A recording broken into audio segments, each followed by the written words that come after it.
Excellent après-midi à toutes et à tous et bienvenue à cette grande édition du journal à langue française. Vous êtes en compagnie de Patrick Nil et d'indiquer tout de suite l'essentiel de l'actualité. Le président du Sénat au Parlement du Rwanda, Dr Kalinda François-Xavier, s'est entretenu ce lundi avec les membres de la commission en charge des infrastructures, de l'habitat et du transport au Parlement de la Namibie.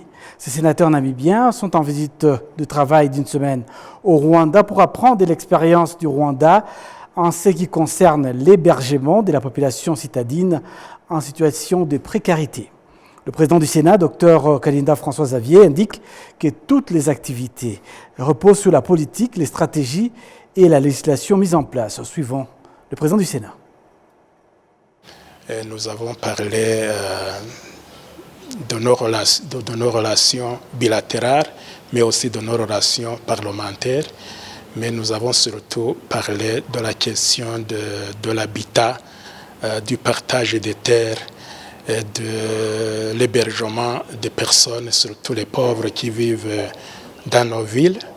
Ils sont venus ici pour ça et nous espérons qu'ils vont recevoir beaucoup plus d'informations parmi les différentes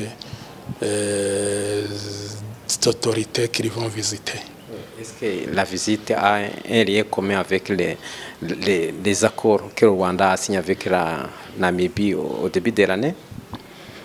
Je ne sais pas de quels accords vous parlez parce qu'on a signé différents protocoles d'accords dans différents domaines. Alors, je crois que leur visite s'inscrit de façon générale dans le cadre de ces accords également. Au début de cette année, le Rwanda et la Namibie ont signé des accords de coopération dans le domaine économique et commercial et dans le partage de connaissances. Et puis le Rwanda est cité comme un pays modèle dans la lutte contre la possession et la prolifération illégale d'armes légères. Indication faite ce lundi à l'école de police de Gishari lors du lancement de l'activité des sensibilisations et des formations sur la lutte contre la possession et la prolifération illégale d'armes légères. Suivons les explications avec Kassim Youssouf. Des armes légères en possession illégale constituent un défi majeur auquel le continent africain est confronté suite essentiellement à la présence des groupes armés sur le continent. Le ministère de la Sécurité intérieure, conjointement avec le Centre régional des armes légères REXA, organise depuis ce lundi une formation à l'intention des agents de police, des membres des forces rwandaises de défense, RDF, des agents des services de renseignement, des agents de l'Office rwandais d'investigation et des agents du service correctionnel du Rwanda. Le Centre régional des armes légères, REXA, indique que ce problème est préoccupant en Afrique, surtout qu'on y dénombre 100 millions d'armes légères en possession illégale. Le secrétaire exécutif de ce centre, Betinji Jean-Pierre, indique que le Rwanda est un bon exemple dans la lutte contre ce problème. Moi, je trouve que le Rwanda est un pays modèle en matière de contrôle et de gestion des armes. Pourquoi? Parce que déjà, le Rwanda a marqué presque toutes les armes qui sont en détention par les forces de défense et de sécurité. En matière de marquage, toutes les armes qui entrent au Rwanda sont marquées. Et ça facilite déjà la traçabilité. Et le Rwanda procède de manière un peu régulière à l'élimination des stocks qui sont obsolètes, c'est-à-dire des excédents qui ne sont pas utiles. On les élimine pour que ça ne soit pas une menace pour la stabilité du pays. Et tout ça, ce sont des acquis qui, pour nous, en tant que centre régional, nous permettent de montrer aussi aux autres États de coopérer avec les bonnes pratiques, d'utiliser les bonnes pratiques qui sont en cours de mise en œuvre ici au Rwanda afin de renforcer leurs capacités. Parce que l'esprit du protocole de Nairobi, c'est de travailler ensemble pour la même cause, c'est-à-dire créer les conditions favorables, la stabilité dans notre région afin de permettre l'émergence de notre continent. dans la vie, je crois que pour un continent comme le nôtre, qui compte plus d'1,4 milliard d'habitants, un continent en émergence, si nous ne rêvons pas un futur glorieux, qui viendra le faire à notre place? Quand vous soulevez la question du Rwanda, j'ai lu il y a quelques jours le taux de croissance au Rwanda, qui est de 9,7%. Taux de croissance. Si le Rwanda atteint ce taux de croissance, c'est dû à quoi? À mon avis, c'est parce que le Rwanda a créé les conditions favorables à la stabilité. Et donc, quand il y a la stabilité, quand on maîtrise un certain nombre de questions de sécurité, il n'y a pas de raison que le pays puisse se développer. Et donc, je pense que tous les pays qui aspirent au développement, s'ils font des efforts pour essayer de résoudre, d'amener des réponses aux problèmes de sécurité, il n'y a pas de raison que ces pays-là puissent aussi se développer. Et c'est le souhait pour nous, Africains, d'atteindre cet objectif. Donc, c'est un objectif qui est possible, mais à condition que nous le fassions ensemble, en concertation. Là où il y a des difficultés, et il va falloir aussi apporter des réponses collectives. Et ce n'est qu'en travaillant ensemble que nous pouvons faire de l'Afrique un continent qui, d'ici 2063, doit être aussi un continent qui soit aussi reconnu comme un continent qui dispose des ressources, des capacités que nous pouvons aussi partager avec d'autres continents. Tel est le rêve de l'Afrique. Donc rien n'est impossible. Ce sont les Africains qui doivent être les premiers acteurs de cette recherche de stabilité. Et moi, j'y crois fermement en tant qu'Africain. Et je pense que nous sommes sur le bon chemin. Et peut-être avec beaucoup de conviction, nous parviendrons à relever les défis de l'Afrique. L'on trouve en Afrique d'armées légères en possession illégale, alors que l'objectif de faire cesser le bruit des armes sur le continent africain est fixé pour 2030. Actualité nationale, également internationale, le Rwanda réitère son engagement et sa détermination à œuvrer avec donc la communauté internationale afin de surmonter les défis actuels susceptibles de compromettre l'avenir du monde. Annonce faite par le ministre des Affaires étrangères et de la coopération internationale, l'ambassadeur Olivier Nduhungirehe. C'était donc à l'occasion de la session plénière de l'Assemblée générale des Nations unies. Je vous propose un extrait de l'allocution du ministre. Our ultimate goal is to ensure that future generations inherit a world that is not only sustainable but also equitable. Notre objectif ultime est de veiller à ce que les générations futures héritent d'un monde non seulement durable mais aussi équitable et juste pour cette génération et celles à venir. Le Rwanda comprend très bien l'importance de l'unité et de la prise de décision collective. Et nous sommes impatients de contribuer à l'échelle mondiale en reconnaissant que nos décisions d'aujourd'hui façonneront le monde de demain. Il est essentiel de reconnaître que ce sommet n'est pas une fin, mais le début d'actions transformatrices essentielles au bien-être de notre communauté mondiale. Les défis auxquels nous sommes confrontés sont profonds, mais les opportunités qui s'offrent à nous sont immenses. Le changement est une partie inévitable de notre parcours et il est de notre responsabilité de veiller à ce que ce changement soit utile et bénéfique pour les générations futures. Pour relever efficacement les défis complexes auxquels nous sommes confrontés, nous devons adopter un état d'esprit à la fois adaptatif et visionnaire, ce qui nous oblige premièrement à réformer nos mentalités et passer d'approches réactives à des approches proactives en adoptant des solutions innovantes et des stratégies collaboratives qui s'attaquent aux causes profondes plutôt qu'aux symptômes. Deuxièmement, favoriser la résilience, construire des systèmes et des structures résilients qui s'adaptent aux défis en constante évolution et capables de soutenir le développement durable. Le Rwanda est prêt à collaborer avec tous les États membres et les parties prenantes pour garantir que les principes du pacte pour l'avenir soient réalisés par des actions concrètes et coordonnées.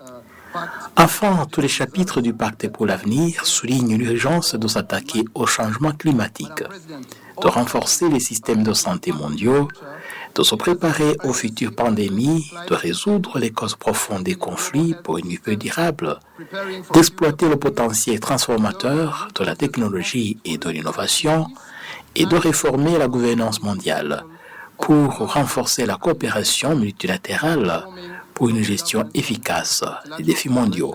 Le sommet de l'avenir offre donc une occasion cruciale de relever ces défis de manière collective et stratégique. Ouvrons la voie à un monde plus durable, plus équitable et plus pacifique. Après ce sommet, nous devons saisir l'occasion de mener des réformes dans les structures de gouvernance mondiale, de renforcer la coopération multilatérale et de créer des cadres plus efficaces pour relever les défis mondiaux. Avec cela, réaffirmons notre détermination et notre dévouement aux principes qui sous-tendent chacun de ces 5 chapitres. Nous devons abandonner l'ancienne façon de faire du maintien de la paix et de la sécurité et favoriser le dialogue et les stratégies de collaboration pour nous attaquer aux causes profondes des conflits et promouvoir la paix et la sécurité à long terme.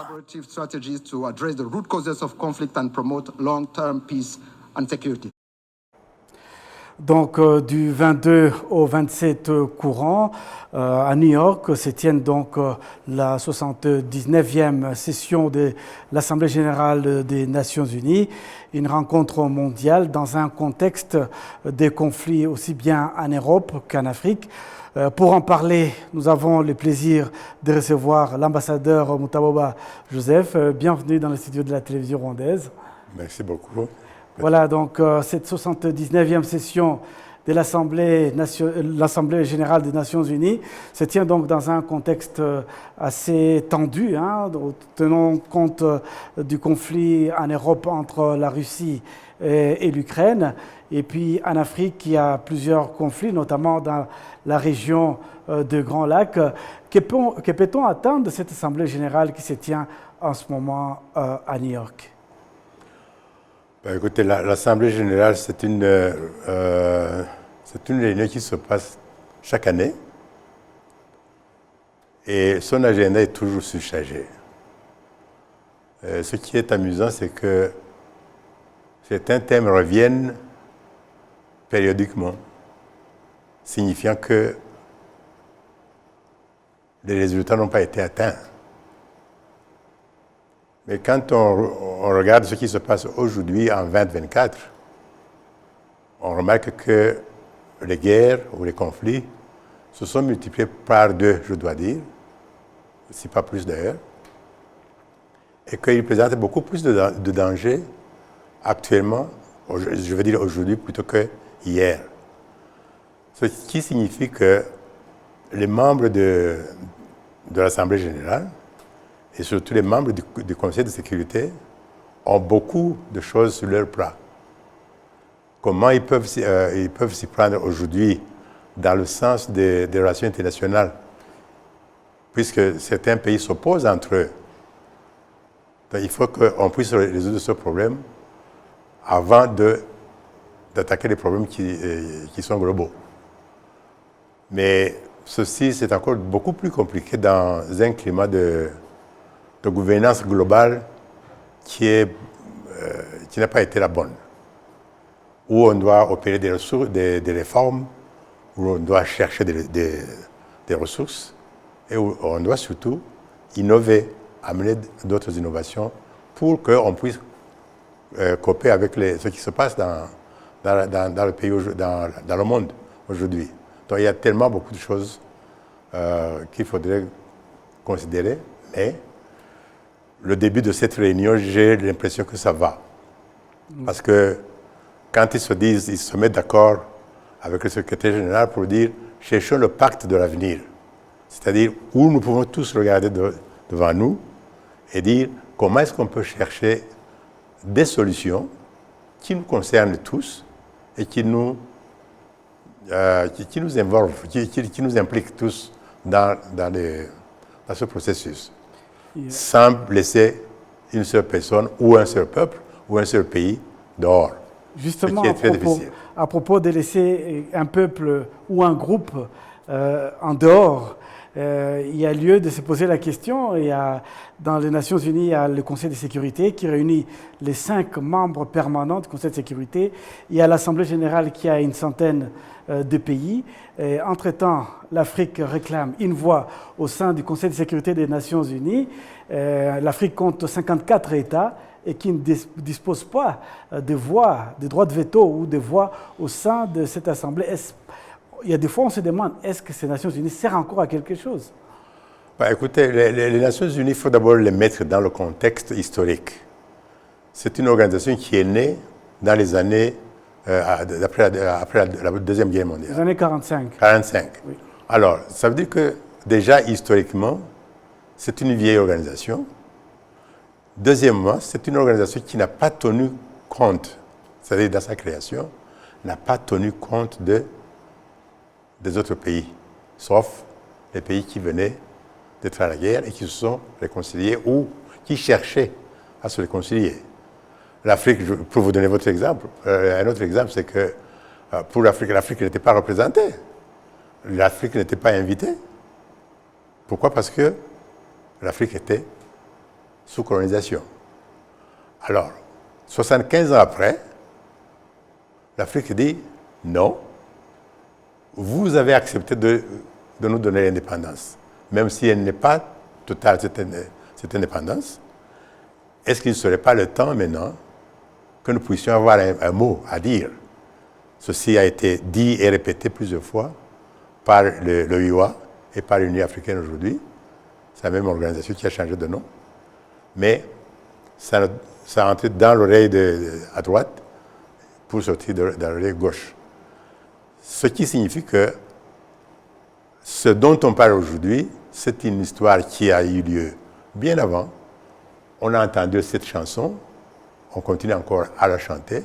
Peut-être que les gens vont rejoindre le chœur et chanter et dire oui, c'est le moment de la réforme, c'est le moment d'accepter que l'Afrique est un mot. C'est le moment où l'Amérique du Sud peut avoir un mot. C'est le moment où les Caraïbes, les îles Caraïbes peuvent avoir un mot, etc., etc. Donc, ce n'est jamais trop tard. J'espère bien que la chanson va être écoutée aujourd'hui, puisqu'elle est répétée. Mais c'est sur la bonne voie, puisque déjà, il y a des propositions concrètes. Il y a le secrétaire général qui en parle.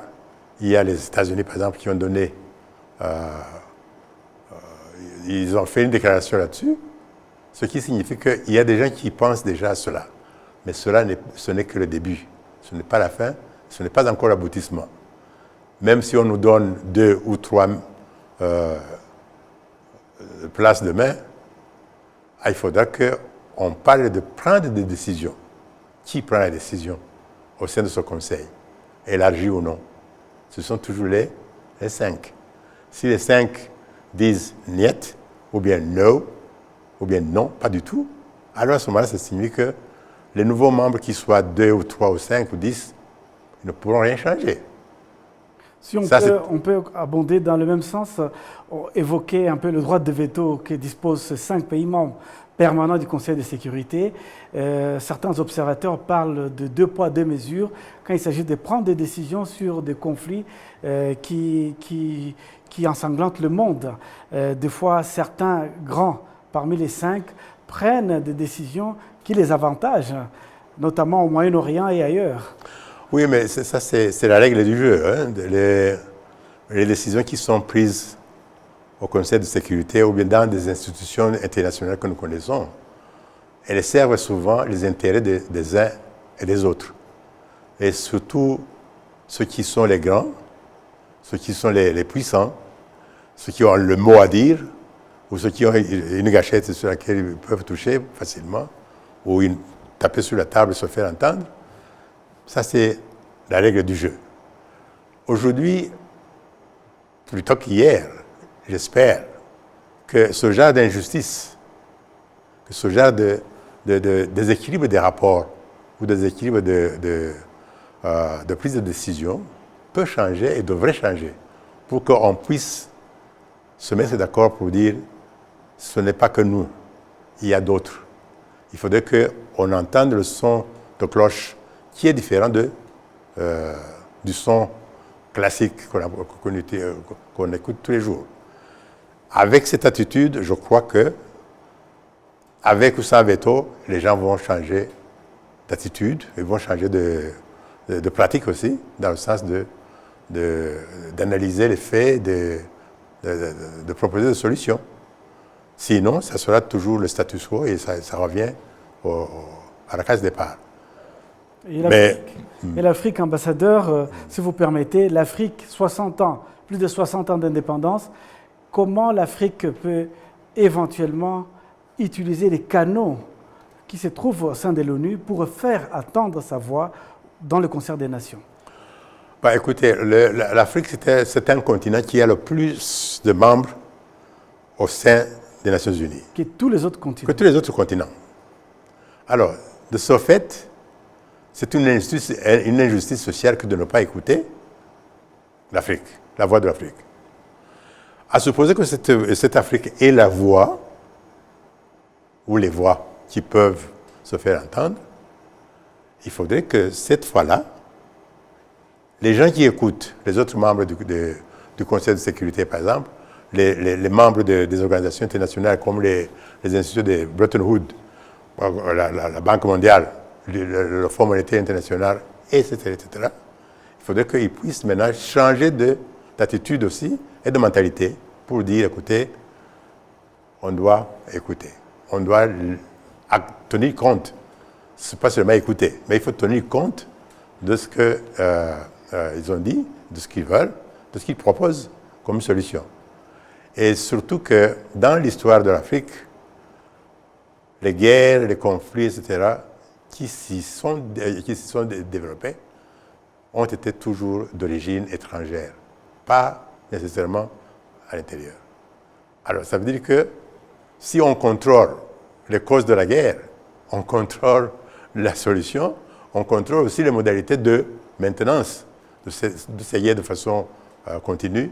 Alors, le jeu ne sera plus correct, le jeu sera faussé. Il faut qu'on dise, vous, les Africains, OK, vous avez un problème.